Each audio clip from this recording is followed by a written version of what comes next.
growing cherries here since my grandfather first settled here back in 1903, and he bought the farm and started to plant trees.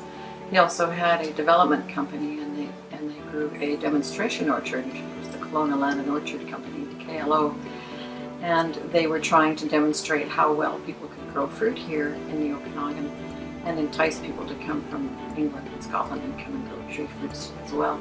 So they had to build a large irrigation system and bring water from the hills to irrigate the area because it was basically a desert. It's very dry here in the Okanagan Valley in the summertime.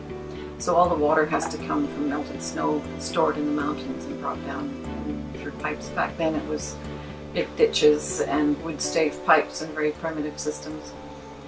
And my husband's grandfather also settled here not long after, Mr. Dendy, and eventually the families joined forces and now we have Dendy Orchards.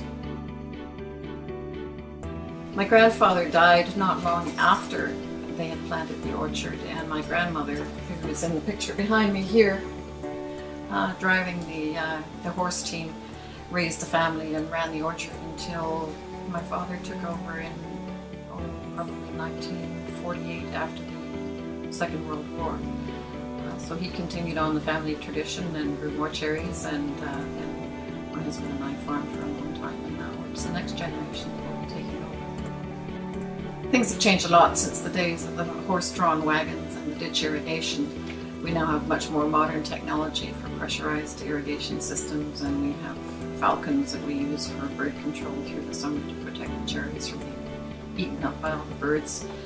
Many changes in the technology for pest control, and there's an awful lot of changes in the equipment. We have gone a long way since the days of picking the cherries and putting them in a box and sending them very slowly by train to whatever market they got to.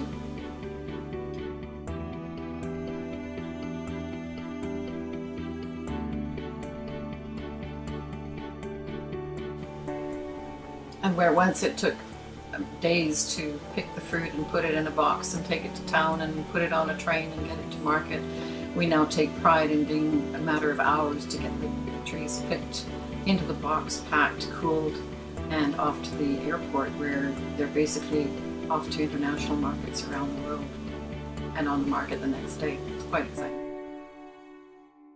But it takes an amazing team of people to be able to pick and pack the cherries so quickly that we do now.